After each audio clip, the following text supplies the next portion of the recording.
My dearest Emily, my time for renewal has finally arrived, and I have thus set out into this new wild. I aim to seek a land where nature will lavish her choicest gifts upon me, where sickness hath no dwelling place, and where my toil will be amply rewarded.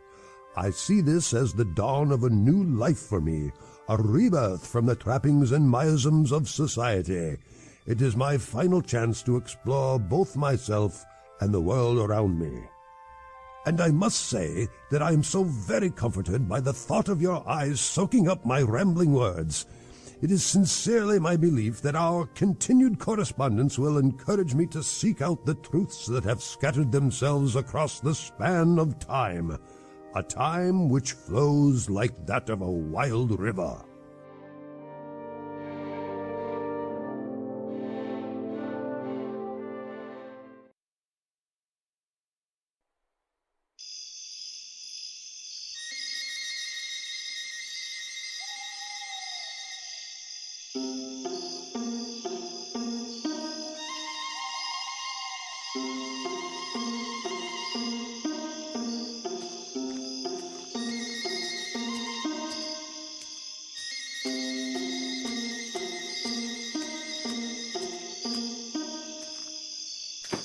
I have grown much more weary in these past months, and my ailments continue to elevate in discomfort to a level in which my constitution can no longer bear.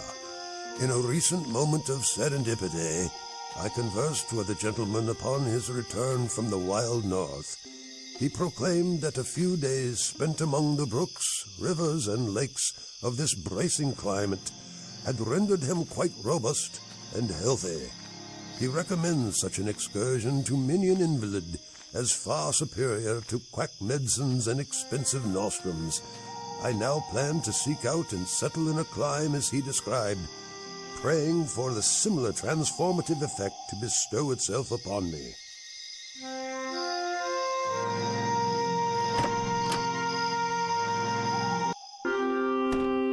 I've heard that pine emits an odor peculiarly healing and highly beneficial for invalids. These recent months living in God's great land confirms this thesis, as my consumptive ailments have been healed, rendering me a new man. There is no place perhaps on this globe where nature displays such diversified lands and water. The banks are high and afford a series of picturesque views. The shores are rugged and steep, interrupted by lovely, sheltering covers. The shallows are plentiful. I have felt as if invited to settle down and admire the resplendent views with a sort of joyful thankfulness for having been led to them. But just as I am in awe of the beauty, I am also interested in the potential to employ its power to make a better life for myself.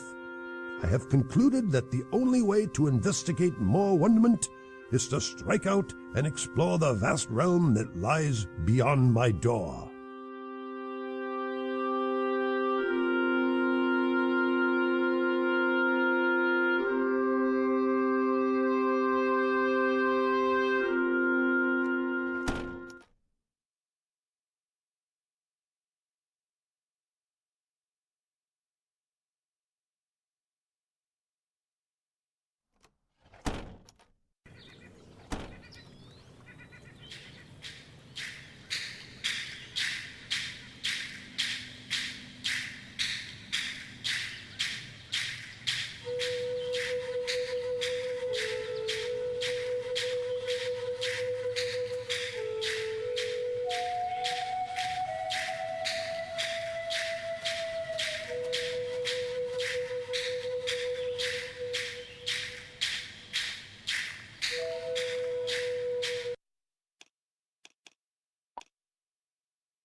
I've overheard that the Northwest Company has brought 56 kegs of alcohol for trade with the savages this year.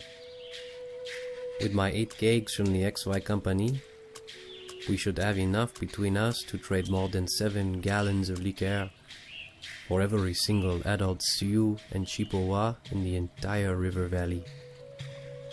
This will indeed be a very good year of trading for us, as this additional lubricant will help us pass last year's record of the savages harvesting over 8,000 beaver pelts for us.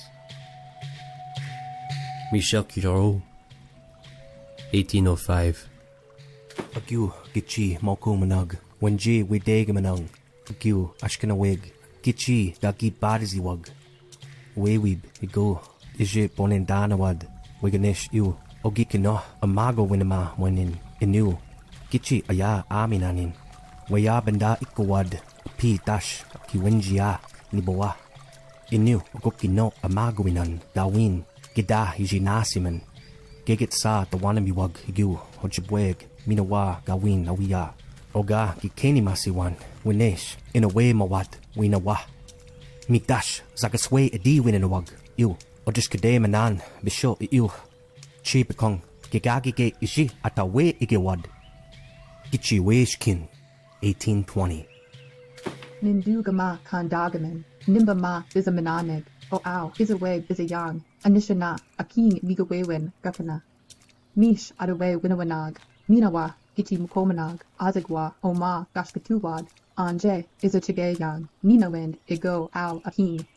Geget Sah Onzam, Manumin, Minawa, Amakuwayanan, Nindasingananan, Je Isse, Minagoyang, Inu, Mayage, Apachaganan, Nishke, Inu, Bashkizaganan, Iwapiko, Apachaganan, Minawa, Ishkodawabu, Nindi, Minagomen, Gosha, Minawin, Ningichi Aya, Imanani, O Ow, Odun, Wachage, Winamanawani, Ningichi Nagaz, In Endaman, Ginwens, Minawin, Wunindamang, Mi, Ga Ayang, Wa Mingwangwa, Gichi, Nibowa, Gichi, Mukomana, Jigi, he's on it. Gi Ikadowag, Agawe, Gichi Ayaik, Gimama, Gonamani, Gichi, Mukomana, Giwe Aki, Ginawin, Je, Minagoyang, Gichi, Manadun. Nima, Migwe Wajikwe. 1827.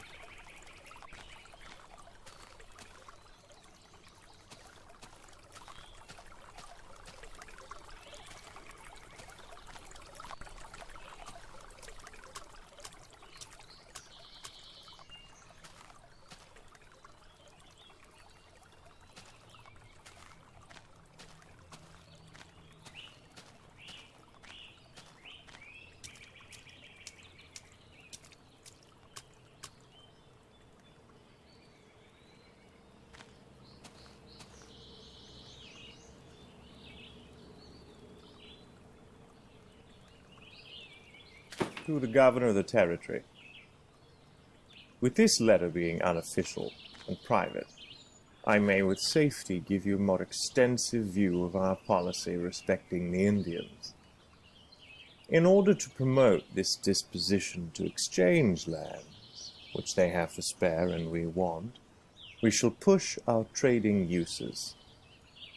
We will be glad to see the good and influential individuals among them run in debt, because we observe that when these debts get beyond what the individuals can pay, they become willing to lop them off by a cession of lands.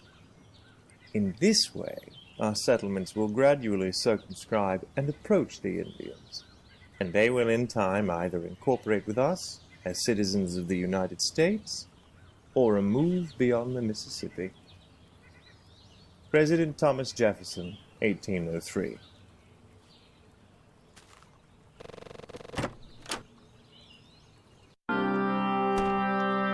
This has been a most prosperous season of bounty, as game was everywhere. Thus far, I've killed 79 deer, 16 elk, and 3 bears. I've also caught more trout than I can count, with the aid of both hooks and large scoop nets. Even with these blessings, I'm still unable to grasp how untamed and rich the world is, spontaneously abundant with all the necessaries of life. I reckon that with a bit of cultivation, it might be made to produce even the luxuries of life. there is opportunity for all men to prosper, and seemingly no end to what one may need or want of this world. The only challenge I foresee is how to provide all of God's chosen people with the opportunity to delight in this new Canaan, this promised land.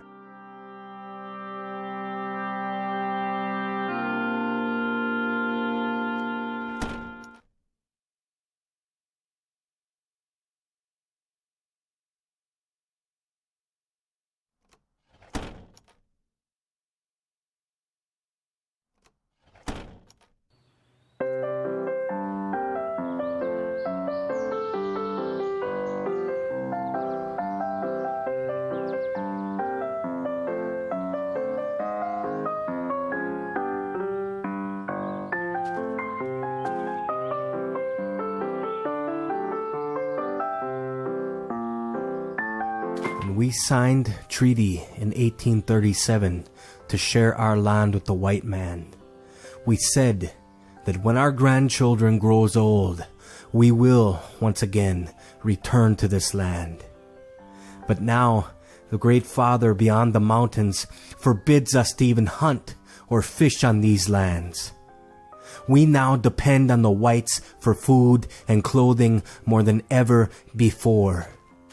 The wild rice, elk, and beaver are gone, replaced by gunshots, disease, and Ishkote Nabiguan, those monstrous fire vessels belching up smoke on the river. Naganab, 1863.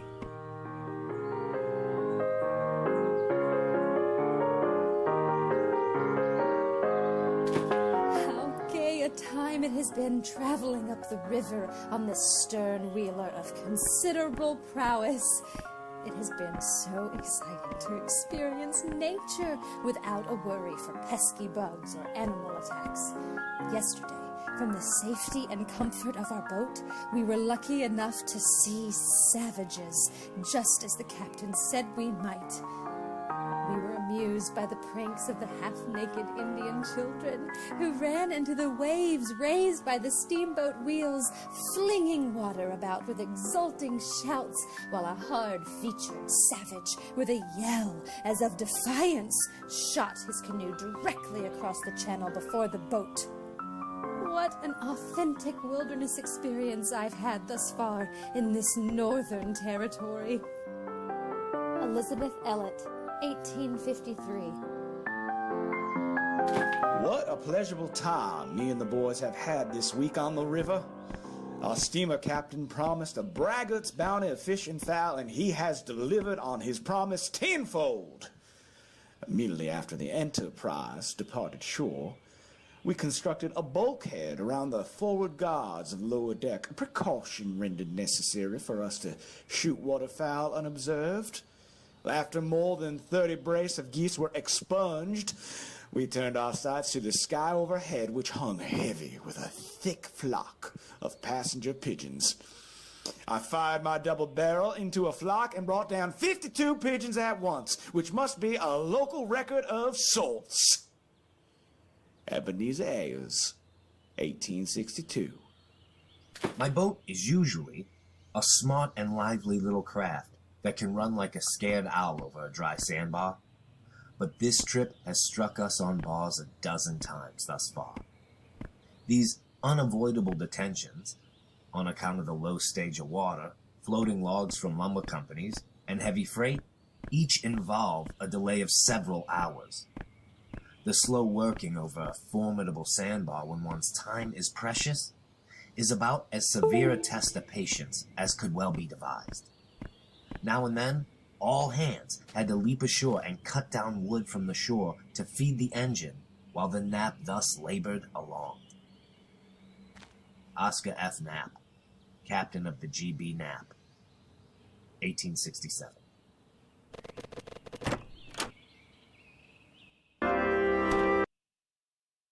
I recently came across an astute political essay by a Mr. John O'Sullivan, a portion of which I've copied down for reflection.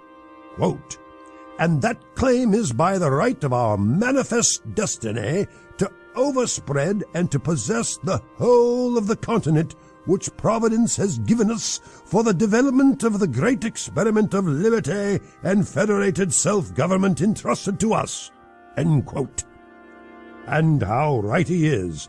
This land, our land, is indeed a great experiment in freedom. I've discovered that with the abundance of resources in our world, many have found a way to possess it, but only the smartest of men have discovered how to prosper from it. The potential riches of this land are bound only by one's motivation, creativity, and rapaciousness.